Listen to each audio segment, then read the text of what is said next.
ہمارے جو پیارے مرشد ہیں بابا مصباحی صاحب حفظہ اللہ تعالی، انہوں نے پچھلے دنوں ایک جلسے کے اندر واقعہ سنایا اپنا ذاتی زندگی کا. وہ کہنے لگے کہ جی پچھلے رمضان مبارک کی بات ہے، میں کسی جگہ جلسے میں تقریر کرنے کے لیے گیا تو لیٹ ہو گیا، حتیٰ کہ فجر کا وقت قریب آ گیا. تو میرے آنے سے پہلے انہوں نے عوام الناس کو انگیج رکھا سیف الملوک سنا سنا کر. اسی دوران وہ کہتے ہیں کہ میں اکیلا گاڑی میں پہنچا، میں نے اپنی گاڑی پارک کی اور میں نے دیکھا کہ ایک دوسرے مسلک کا کوئی عالم دین اپنے شاگردوں کے ساتھ ہماری بریلویوں کی مسجد کے آگے سے گزر رہا تھا. تھوڑی دیر کے لیے وہ رکا، سیف الملوک کے اشعار سننا شروع کیے. پھر اس نے اپنے اسٹوڈنٹس کو مخاطب کر کے کہا کہ بتاؤ یہ کون سا مہینہ ہے؟ تو انہوں نے کہا رمضان مبارک کا. اس مہینے میں کیا نازل ہوا؟ انہوں نے کہا قرآن. تو اس نے کہا کہ دیکھ لو، نازل قرآن ہوا ہے رمضان میں اور یہ لوگ سیف الملوک پڑھ رہے ہیں. مصباحی صاحب نے یہ واقعہ سنایا اپنے عوام کو یہ بتانے کے لیے کہ یہ ہماری حالت ہے کہ دوسرے مسلک کے لوگ ہماری اس غلطی کو کیش کرواتے ہیں اور اپنے اسٹوڈنٹس کی تربیت کرتے ہیں اس حوالے سے. پھر انہوں نے ساتھ خود سے جملہ ایڈ کیا کہ کتنی حیران کن بات ہے کہ 11 مہینے بھی سیف الملوک اور رمضان میں بھی سیف الملوک. ہونا تو چاہیے کہ چلو 11 مہینے سیف الملوک پڑھی، ایک مہینہ تو قرآن پڑھ لو جو رمضان مبارک کا مہینہ ہے، لیکن ہم تو 12 مہینے سیف الملوک ہی پڑھتے رہتے ہیں. پھر انہوں نے جواب شکوہ کا شعر پڑھا ڈاکٹر اقبال کا، وہ زمانے میں معزز تھے مسلمان ہو کر اور تم خار ہوئے تارک قرآن ہو کر. پھر انہوں نے 3 جملے بولے. نمبر 1 علم حاصل کرو، یہ اپنی آڈینس سے وہ کہہ رہے تھے. نمبر 2 قرآن پر آ جاؤ، اور نمبر 3 اللہ اور اس کے رسول کی پیروی ضرورت ہے وقت کی. یہ 3 جملے انہوں نے بولے. یہ پورا جو واقعہ سنایا پلس اس پہ جو کامنٹس کیے، اس حوالے سے ہم اپنے پیارے مرشد مصباحی صاحب کے لیے چمی بھیجتے ہیں. اور میں نے تو ان کو دعوت دی ہوئی ہے کہ جب آپ کے پاس موقع ہو ہمارے پاس تشریف لائیں. ہمارے کئی ایک اسٹوڈنٹس ہیں جو ہمارے اسٹوڈنٹس بننے سے پہلے ان کے مقتدی تھے اور ان کی مبارک زبان سے ہمارا ذکر خیر انورٹڈ کاماز میں سن سن کے اللہ تعالیٰ نے انہیں کتاب و سنت کے منہج تک پہنچایا، اور آج بھی وہ انہی کے پیچھے جمعہ پڑھ رہے ہیں. یہ فرق ہے. ان کا اگر کوئی بندہ دوسرے مسلک سے ان کے مسلک میں آتا ہے تو اس مسلک کو وہ کافر سمجھنا شروع کر دیتا ہے، نماز پڑھنا ہی چھوڑ دیتا ہے. ہمارے اسٹوڈنٹس اللہ کے فضل سے جس مسلک سے نکل کے کتاب و سنت کے منہج پر آئے، آج بھی مسجدوں میں اسی طریقے سے انہی اماموں کے پیچھے نماز پڑھتے ہیں، انہی کو چندے دیتے ہیں اور کوئی نفرت کا اظہار نہیں کرتے، صرف علمی اختلاف کرتے ہیں. تو یہ جو 5 ارشادات عالیہ ہیں، میں ان کو ریپیٹ کر کے اس پہ اپنی ورڈکٹ دینا ضروری سمجھتا ہوں آج. نمبر 1 انہوں نے جو شعر پڑھا، وہ زمانے میں معزز تھے مسلمان ہو کر اور تم خار ہوئے تارک قرآن ہو کر. یہ جواب شکوہ کا شعر ہے ڈاکٹر اقبال کا، جو انہوں نے مسلمانوں کو جھنجھوڑنے کے لیے اللہ تعالیٰ کی طرف سے جواب دیا، جو میں یہ سمجھتا ہوں صحیح مسلم کی حدیث کی صحیح ترجمانی ہے کہ اللہ کے محبوب صلی اللہ علیہ وآلہ وسلم نے فرمایا اللہ تعالیٰ اس کتاب کی وجہ سے قوموں کو عروج دے گا اور اس کتاب کی وجہ سے قوموں کو زوال دے گا. یعنی یہ کتاب ذریعہ بنے گی عروج و زوال کا، انڈیویجول کے حق میں بھی اور قوموں کے حق میں بھی. تو صحیح ترجمانی کی ڈاکٹر اقبال نے. اور اس سے بڑھ کر قرآن پاک میں اللہ تعالیٰ نے جو آخرت کا نقشہ کھینچا ہے کہ قیامت والے دن اللہ کے محبوب صلی اللہ علیہ وآلہ وسلم شکایت کریں گے، وقال الرسول یا رب ان قوم اتخذوا هذا القرآن مہجورا. رسول اللہ شکایت کریں گے کہ اے اللہ میری قوم نے اس قرآن کو پیٹھ کے پیچھے ڈال دیا تھا. تو دنیا میں تو خاری ہے، آخرت کی خاری بھی رپورٹ ہوئی ہے سورۃ الفرقان کی آیت نمبر 30 کے اندر کہ نبی صلی اللہ علیہ وآلہ وسلم جن سے ہمیں امید ہے کہ انہوں نے ہماری شفاعت کرنی ہے، خدا نخواستہ اگر قرآن کو پس پش ڈال دیا تو ہماری شکایت کریں گے، بولے اعوذ باللہ تعالی. نمبر 2 مصباحی صاحب نے فرمایا کہ علم حاصل کرو. بالکل صحیح بات کی. سورہ الزمر میں اللہ تعالیٰ نے اہل علم کی خوبی بیان کی ہے. قل هل يستوي الذين يعلمون والذين لا يعلمون انما يتذكر اولو الالباب. اے محبوب صلی اللہ علیہ وآلہ وسلم تم فرماؤ بھلا علم والے اور بغیر علم والے برابر ہو سکتے ہیں؟ نصیحت تو حاصل نہیں کرتے مگر عقل والے، یعنی عشق دے چلے نمبر نہیں لے جاندے، عقل والے. انما یخشى اللہ من عبادہ العلماء. اللہ تعالیٰ کی خشیت اور معرفت اہل علم کو حاصل ہوتی ہے. پھر نبی علیہ السلام کو جو دعا سکھائی گئی، اور رب زدنی علما، اے محبوب صلی اللہ علیہ وآلہ وسلم آپ بھی اللہ کے حضور عرض کریں کہ اے اللہ میرے علم میں اضافہ فرما دے. یہ ایک ایسی زبردست دعا ہے جس کے ذریعے امت کو بتایا گیا کہ نبی صلی اللہ علیہ وآلہ وسلم نے بھی اگر کوئی چیز اللہ سے مانگنی ہے نا ٹاپ کے اوپر، تو وہ علم ہے، وہ مانگا جائے. اور یہاں کہتے ہیں علم بس کریو یار، کہتے ہیں نہیں زیادہ پڑھ جائیں گے تو ابلیس بھی بہت بڑا عالم تھا، گمراہ ہوا. ابلیس کوئی عالم نہیں تھا. ہاں ابلیس عالم ہوتا تو گمراہ نہ ہوتا. عالم وہ ہوتا ہے جو اپنے علم کے اوپر عمل کرے، جو خدا کے مقابلے پر کھڑا ہو جائے وہ تو ابلیس ہوتا ہے، وہ شیطان ہوتا ہے، وہ مردود ہوتا ہے، وہ عالم نہیں ہوتا. یا پھر وہ علماء سو میں سے ہوتا ہے جو آپ کے بزرگ بھی ہیں، وہ بھی قرآن و سنت کے مقابلے پہ کھڑے ہوئے ہیں. بہرحال ہمارے استاد پیر نصیر الدین صاحب نے باقاعدہ کتاب لکھی ہے کیا ابلیس عالم تھا، تو انہوں نے بتایا ابلیس کوئی عالم نہیں تھا. جو لوگ علم حاصل نہیں کر سکے تو وہ خود تو حاصل نہیں کر سکے تھے، انگور کھٹے ہیں، تو انہوں نے کہا کہ ہم علم کو انگیٹ کرنا شروع کر دیتے ہیں، علم بس کریو یار، چونکہ خود تو حاصل نہیں کر سکتے تو ہم یہ کہیں کہ عالم تو شیطان بھی بہت بڑا تھا، اس کو کیا فائدہ ہوا. تو یہ بالکل جھوٹ ہے، اس میں کوئی حقیقت نہیں ہے. تو ہمارے جو مصباحی صاحب ہیں انہوں نے علم کی جو اس حوالے سے ترغیب دلائی، ہم ان کو سپورٹ کرتے ہیں.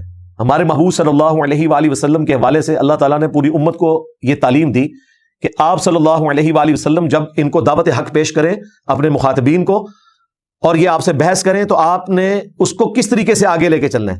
ایتونی بکتاب من قبل ھذا او اثارۃ من علم ان کنتم صادقین. اے نبی ان سے فرماؤ کہ میرے پاس لاؤ اگر کوئی کتاب تمہارے پاس موجود ہے یا انبیاء کے آثار کوئی سنت یا احادیث موجود ہیں، ان سے مجھ سے بحث کرو اگر اس قرآن کو نہیں مانتے. ایتونی بکتاب من قبل ھذا، اس کتاب سے پہلے جو کتابیں ہیں وہ لے آؤ، یا کوئی انبیاء کے آثار ہوں علم کے، ان سے بات کرو. اسی کو ہم نے عرض کیا تھا، نہ میں وابی نہ میں بابی، میں ہوں مسلم علمی کتابی. ہاں، ایتونی بکتاب من قبل ھذا او اثارۃ من علم، کتاب اور علم. تو میں نے اسی کو اپنے اس رجز کے اندر ڈال دیا، علم اور کتاب کے ذریعے ہم مسلم ہوتے ہیں. انہوں نے کہا جی علمی کتابی فرقہ لانچ کر دیا، تو میں نے پھر ان کو ذلیل و خوار کر دیا اللہ تعالیٰ کے فضل سے. میں نے کہا کہ ٹھیک ہے، علمی کتابی فرقے پہ اللہ کی لعنت. اگر یہ میرا فرقہ ہوتا تو میں لعنت تو نہ بھیجتا. اب تم بھی کہو کہ بریلوی دیوبندی وہابی فرقے پہ اللہ کی لعنت، نہیں بھیجیں گے کیونکہ یہ ان کا فرقہ ہے. ہم تو کہہ رہے ہیں علمی کتابی فرقے پہ اللہ کی لعنت. یہ تو ہم نے رجز کے طور پر کہا کہ ہم علم اور کتاب کی بنیاد پہ اپنے دین کو فالو کر رہے ہیں، بزرگوں کی کہانیوں پہ نہیں کر رہے. اسی کو دوسرے انداز میں عرض کر دیا ہے، میرے نبی صاحب ہے ہی کوئی نہیں، تیرے بابے تھے شاہ ہی کوئی نہیں. نمبر 3، مصباحی صاحب نے فرمایا کہ جی قرآن پر آ جاؤ. بالکل ٹھیک بات کی. اللہ تعالیٰ نے قرآن پاک میں بھی مسلمانوں کو یہی حکم دیا ہے، وَاعْتَصِمُوا بِحَبْلِ اللَّهِ جَمِيعًا وَلَا تَفَرَّقُوا. تم سب کے سب مل کر اللہ کی رسی یعنی قرآن کو مضبوطی سے تھام لو اور فرقوں میں مت بٹو.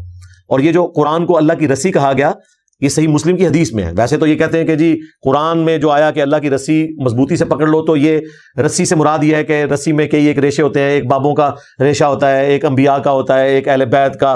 خود سے انہوں نے چیزیں بنائی ہوئی ہیں. نبی صلی اللہ علیہ وآلہ وسلم نے غدیر خم کی حدیث میں صحیح مسلم میں 4 طرق آئے ہیں، بتا دیا ہے کہ یہ اللہ کی رسی ہے. صحیح مسلم میں حدیث ہے، آپ علیہ السلام نے اپنی وفات سے آلموسٹ 2.5 مہینے پہلے ایک خطبہ دیا حجۃ الوداع سے واپسی پر، غدیر خم کے موقع پر، خم نامی گاؤں میں. اس میں آپ علیہ السلام کی گفتگو ہی کنکلوڈنگ ہے، اے لوگوں آگاہ ہو جاؤ، میں بھی ایک انسان ہوں، قریب ہے کہ اللہ کا قاصد یعنی موت کا فرشتہ میرے پاس آئے اور میں اس کی دعوت کو قبول کر لوں. میں اپنے بعد تم میں 2 بھاری چیزیں چھوڑ کر جا رہا ہوں. ان میں سے پہلی چیز اللہ کی کتاب ہے، اس میں ہدایت ہے، اس میں نور ہے. اللہ کی کتاب اللہ کی رسی ہے، جو اسے پکڑے گا وہ ہدایت پر ہوگا، جو اسے چھوڑ دے گا وہ گمراہ ہو جائے گا. یعنی اللہ کی رسی کہا اور ہدایت کا ذریعہ، اور چھوڑنے والے کو گمراہ ڈکلیئر کیا اللہ کے محبوب صلی اللہ علیہ وآلہ وسلم نے. اور پھر فرمایا دوسری بھاری چیز میرے اہل البیت ہیں، میں اپنے اہل البیت کے معاملے میں تمہیں اللہ کا خوف دلاتا ہوں، میں اپنے اہل البیت کے معاملے میں تمہیں اللہ کا خوف دلاتا ہوں، میں اپنے اہل البیت کے معاملے میں تمہیں اللہ کا خوف دلاتا ہوں.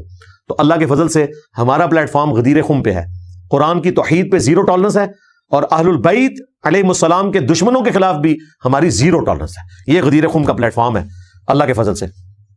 تو یہ مصباحی صاحب نے جو کہا قرآن پہ آ جاؤ، بالکل ٹھیک بات کی. کاش اس کو یہ ایکسپلین بھی کرتے کہ قرآن پر آ جاؤ. قرآن کہتا ہے ایاک نعبد و ایاک نستعین. تم یہ کہنا چھوڑ دو کہ سن فریاد پیراں دیا پیرا، میری فریاد سنی کن تھر کے ہو، بیڑا میرا وچ کھپراں دے جتھے مچھ بھی نہ بہندے ڈردے ہو. یعنی عبد القادر جیلانی کو سلطان بہو نے مدد کے لیے پکارا. تم یہ کہنا چھوڑ دو، تم کہا کرو ایاک نعبد و ایاک نستعین. یہ ہے قرآن پر آ جاؤ مصباحی صاحب. قرآن پر آ جاؤ مصباحی صاحب یہ ہے کہ آپ امت کو بتائیں ادعونی استجب لکم، اے میرے بندوں مجھ سے مانگو میں قبول کروں گا. یہ نہ کہو کہ یا باول حق بیڑا تک. مصباحی صاحب قرآن پر آ جائیں. یہ ہے وَإِذَا سَأَلَكَ عِبَادِي عَنِّي فَإِنِّي قَرِيبٌ أُجِيبُ دَعْوَةَ الدَّاعِ إِذَا دَعَانِ. اے میرے محبوب صلی اللہ علیہ وآلہ وسلم، جب میرے بندے آپ سے میرے متعلق پوچھیں تو تم فرماؤ میں تمہارے بالکل قریب ہوں، ہر پکارنے والے کی پکار کو سنتا ہوں. تو آپ نے یا معین الدین چشتی پار لگا دے کشتی نہیں بولنا، یہ آپ نے بتانا تھا. آپ نے امت کو یہ بتانا تھا کہ قرآن پاک میں آیا ہے اَمَّن يُجِيبُ الْمُضْطَرَّ إِذَا دَعَاهُ وَيَكْشِفُ السُّوءَ وَيَجْعَلُكُمْ خُلَفَاءَ الْأَرْضِ بھلا بتاؤ تو کون ہے جو مصیبت اور پریشانی میں گھرے ہوئے شخص کی فریاد کو سنتا ہے، اس سے اس کی تکلیف کو دور کر دیتا ہے، تمہیں زمین پر اگلوں کا خلیفہ کرتا ہے۔ اِلٰہٌ مع اللہ، کیا اللہ کے ساتھ کوئی اور معبود بھی ہے؟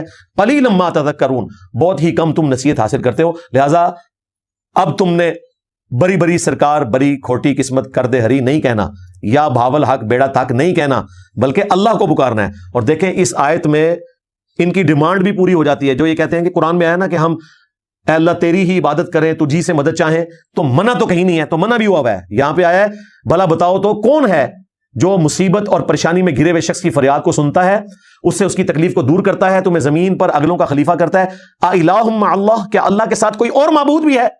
یعنی اللہ تعالیٰ یہ فرما رہا ہے کہ تمہارا جس ہستی کے بارے میں یہ عقیدہ ہے کہ وہ تمہاری دعاؤں کو سنتا ہے، جس کو تم غائب میں مدد کے لیے پکارتے ہو، گویا کہ تم نے اس کو معبود مان لیا۔ اگر عبد القادر جیلانی آپ کے سامنے موجود ہوں تو آپ ان سے کہہ سکتے ہیں کہ آپ یہ آٹے کی بوری جو ہے لوڈ کروا دیں میرے موٹر بائک کے اوپر، وہ آپ کی مدد کریں گے۔ لیکن اگر وہ قبر میں ہے تو پھر تو آپ ان کو نہیں کہہ سکتے۔ یہ فرق ہے، یعنی ایک ہی چیز فریم آف ریفرنس کے بدلنے سے شرک کی کیٹیگری میں فال کر جائے گی۔ کہتے ہیں کہ جی دیکھیں ڈسپرین کی گولی کو یہ مشکل کشا مانتے ہیں، پیناڈول کو یہ مشکل کشا مانتے ہیں، بزرگوں کو نہیں مانتے۔ اور بھائی پیناڈول کا تو تجربہ ہم نے کیا ہوا ہے، بزرگوں کا ہمیں بتائیں نا۔ آپ لوگ کہتے ہیں کہ بزرگ جو ہیں وہ کندھا دے کے بحری جہاز کو کنارے لگا دیتے تھے، تو لگائیں۔ آپ کے بزرگ تو بحری جہاز چلا نہیں سکتے، ہوائی جہاز میں ہم ان کو بٹھا دیں تو لینڈ نہیں کروا سکتے بغیر پائلٹ کے، اتنا مشکل وہ کاکپٹ کے اندر کمپیوٹرائز نظام موجود ہوتا ہے۔ آپ لوگ تو یہ کام بھی نہیں کر سکتے اور دعوے آپ کے سنیں۔ تو آپ نے مصباحی صاحب امت کو یہ بتانا تھا۔ اور پھر دیکھیں یہ کہتے ہیں کہ جی ظاہری اسباب کے طور پہ ہم بزرگوں کو پکارتے ہیں۔ بھئی ظاہری اسباب وہ ہیں جو آپ کے سامنے ہیں۔ آپ کی ماں آپ کے سامنے، آپ روٹی مانگیں، امی روٹی دے دے، لیکن امی قبر میں چلی جائے تو آپ روٹی نہیں مانگتے، الا یہ کہ آپ کا ذہنی توازن ٹھیک نہ ہو، یعنی مجنون ہو، یعنی کہ مجذوب ہو، وہ ایک الگ بات ہے۔ ایک معاملہ ہی بالکل الگ ہے، اس کا تو قرآن میں حکم ہوا ہے وَتَعَاوَنُوا عَلَى الْبِرِّ وَالتَّقْوَى وَلَا تَعَاوَنُوا عَلَى الْإِثْمِ وَالْعُدْوَانِ، نیکی اور پرہیزگاری کے کاموں میں ایک دوسرے کی مدد کرو، گناہ اور سرکشی کے کاموں میں ایک دوسرے کی مدد مت کرو۔ لیکن غائب میں مدد کے لیے پکارنا، وہ آپ کسی کو بھی نہیں پکار سکتے، اسباب کو بھی نہیں پکار سکتے۔ سورج آپ کے سامنے ہے، سب سے بڑا مشکل کشا ہے اس ہماری ملکی وے کے اندر، اس زمین کے لیے، لیکن ہم کبھی سورج کو مدد کے لیے نہیں پکارتے۔ اگرچہ ہماری زندگی، تمام بزرگان دین کی زندگی، تمام اولیاء کی زندگی، تمام انبیاء کی زندگی، جو انسان ہے سورج کے اوپر ڈیپینڈنٹ ہے۔ سورج کے ذریعے زمین کھیتیاں اگاتی ہے، کھیتیوں کو جانور کھاتے ہیں، ہم کھیتیوں کو جانوروں کو کھاتے ہیں، اور یوں یہ سارے کا سارا سلسلہ چلتا ہے۔ سورج اگر ختم ہو جائے، زمین پہ نہ کوئی موسم اس طریقے سے ہوگا کہ کھیتی کوئی پک سکے، نہ ہوائیں چلیں گی، نہ بارش برسے گی، کیونکہ اسی سورج کی وجہ سے سمندر کا پانی ایویپوریٹ ہوتا ہے، گلیشیئرز کی فارم میں سٹور ہوتا ہے، وہاں سے دریا چلتے ہیں، اور بادلوں کی فارم میں ہمارے اوپر بارش برستی ہے۔ یہ سب کچھ سورج کی وجہ سے ہو رہا ہے، لیکن ہمیں کبھی وہم بھی نہیں آیا کہ سورج جو ہے وہ غوث وقت ہے، حالانکہ آپ کے غوث خود ڈیپینڈنٹ ہے سورج کے اوپر۔ جی قرآن پاک میں آیا کہ عیسیٰ اور ان کی ماں کھانا کھایا کرتے تھے۔ ایسوں کو اللہ کے سوا اپنا مشکل کشا مانے ہوئے ہو، وہاں تو ذکر آیا کہ عبادت کر رہے ہو، ظاہر ہے مشکل کشائی کا ذکر ہے، کیونکہ آگے پھر ذکر آیا کہ جو نہ تمہارے نقصان کے مالک ہیں نہ نفع کے، اور من دون اللہ بھی کہہ دیا، کیونکہ اللہ کے مقابلے پر کرسچنز نے ان کو کھڑا کیا تھا۔ من دون اللہ بت بھی ہو سکتے ہیں، انبیاء بھی ہو سکتے ہیں، اگر ان کے ماننے والے ان کو کھڑا کر لیں۔ اب مجھے بتائیں عیسیٰ ابن مریم اور سیدہ مریم اگر من دون اللہ ہیں توحید کے معاملے میں، اور یہ کسی کے نقصان اور نفع کے مالک نہیں ہے، تو بابت شاہی کوئی نہیں، غوث کتب ابدال شاہی کوئی نہیں، عیسیٰ کے جیسا ہے ہی کوئی نہیں، تیرے غوث تھے شاہی کوئی نہیں، مریم کے جیسا ہے ہی کوئی نہیں، رابعہ بصریہ تھے شاہی کوئی نہیں۔ یہ قرآن پڑھیں گے تو ان کو پتا چلے گا نا کہ قرآن پاک میں اللہ تعالیٰ نے کیا تعلیمات دی ہیں۔ لہٰذا آپ کا یہ کہنا قرآن پر آ جاؤ تو یہ ہے بھائی قرآن پر آ جاؤ۔ اور جی بزرگ جو ہیں وہ اللہ تعالیٰ کی اطاعت سے دیتے ہیں، بھائی اللہ کی اطاعت سے تو فرشتے بھی بارش برسا رہے ہیں، ہم نے بارش کبھی فرشتوں سے نہیں مانگی، شرک ہو جائے گا، بارش ہم اللہ سے مانگتے ہیں۔ حضرت میکائیل سے نہیں کہتے کہ میکائیل بارش برسا دو کہ گرمی کا موسم قریب آ رہا ہے۔ درود شریف بھی ہم اللہ سے کہتے ہیں، اللہم صلی علی محمد وعلی آل محمد، ہمارا درود و سلام رسول اللہ تک پہنچتا ہے صلی اللہ علیہ وآلہ وسلم۔ فرشتوں یہ پیغام دے دو کہ خادم تمہارا سعید آ رہا ہے، ہم یہ نہیں کہتے، فرشتوں کو ہم نے نہیں کہنا، وہ اللہ نے ڈیوٹی اسائن کرنی ہے۔ تو اس سے یہ بھی ثابت ہوا کہ جس کے پاس اللہ کا دیا ہوا اختیار ہے اور وہ اسے ایگزیکیوٹ بھی کرتا ہے، تب بھی اس کو پکارنا شرک ہے۔ جس طرح کہ حضرت میکائیل علیہ السلام بارش برساتے ہیں، لیکن ان کو پکارنا مشکل کشائی کے لیے شرک ہے۔ نبی علیہ السلام نے ہمیں نماز استسقاء تعلیم فرمائی ہے، بخاری مسلم میں، اللہ سے دعا مانگنی ہے۔ تو مجھے بتائیں میکائیل کے جیسا ہے ہی کوئی نہیں، تیرے غوث تھے شاہی کوئی نہیں، تو یہ بتائیں کہ قرآن پر آ جاؤ کا مطلب یہ ہے۔ مصباحی صاحب نے جو یہ کہا کہ قرآن پر آ جاؤ، بالکل ہم آپ کے ساتھ ہیں، اور اسی کو ہم نے اس انداز میں بیان کیا ہے کہ مرنے سے پہلے اے مسلمان کر لے اس پہ غور، کتابوں کا خدا اور ہے، بابوں کا خدا اور۔ اگرچہ بابے بھی کتاب و سنت کے ماننے والے تھے، اسی اللہ کو، اسی پیغمبر کو ماننے والے تھے، اسی دین اسلام کو ماننے والے تھے، لیکن تشریعات ان کی ذاتی تھی۔ ہم کتاب و سنت کی روشنی میں مانتے ہیں ان بابوں کو جو کتابوں کو مانتے ہیں، اور جو کتابوں کے غدار ہیں ان بابوں کو ہم بالکل نہیں مانتے، کیونکہ کتاب و سنت کے ذریعے جو دین آیا ہے وہ اصل دین ہے۔ نمبر 4، مصباحی صاحب نے ارشاد فرمایا کہ اللہ اور اس کے رسول کی پیروی کی ضرورت ہے۔ بالکل، آج کل تو بریلوی فرقے کو بہت زیادہ ضرورت ہے، کیونکہ آپ نے جو ان کو تعلیمات دی تھیں یہ تو قصے کہانیوں میں الجھ کے رہ گئے ہیں۔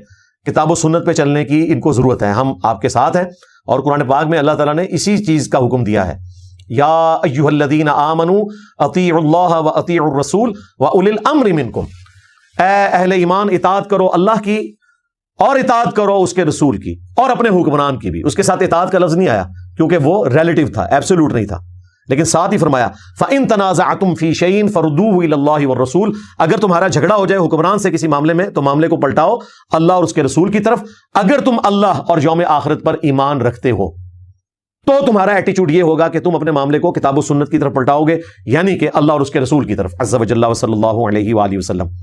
اسی کو سپورٹنگ وہ حدیث ہے صحیح بخاری کی، اللہ کے محبوب صلی اللہ علیہ وآلہ وسلم نے فرمایا میری پوری امت جنت میں جائے گی سوائے اس کے کہ جس نے جنت میں جانے سے انکار کر دیا۔ تو صحابہ کرام علیہم رضوان نے پوچھا یا رسول اللہ کس نے انکار کیا؟ آپ نے فرمایا جس نے میرا حکم مانا وہ جنت میں جائے گا، اور جس نے میری نافرمانی کی اس نے جنت میں جانے سے انکار کر دیا۔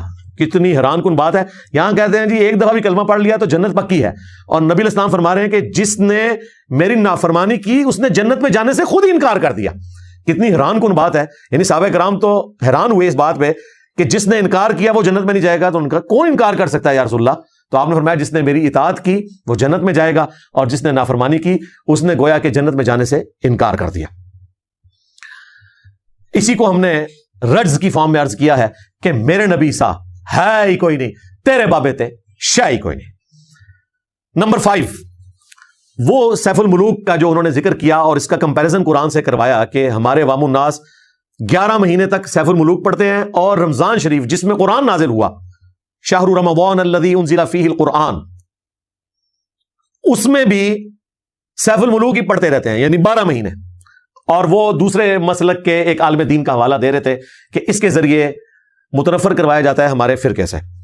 بالکل ٹھیک کروایا جاتا ہے، اس کی وجہ یہ ہے کہ آپ لوگ تو اس سے بھی ایک سٹیپ آگے ہیں، آپ لوگ ممبر پہ یہ کہتے ہیں قرآن و سنت ڈائریکٹ نہ پڑھنا گمراہ ہو جاؤ گے، جبکہ قرآن پاک کہہ رہا ہے وَلَقَدْ يَسَّرْنَا الْقُرْآنَ لِلذِّكْرِ فَهَلْ مِن مُدَّكِرٍ، ہم نے قرآن پاک کو نصیحت حاصل کرنے کے لیے آسان کر دیا، ہے کوئی نصیحت حاصل کرنے والا؟ اچھا قرآن پورے میں یہ آیت کوئی نہیں ہے، ہم نے قرآن کو نصیحت کے لیے مشکل کر دیا، تو ہے کوئی مولویوں سے پوچھ کے چلنے والا کہ اس مشکل کو آسان کرے اپنے لیے؟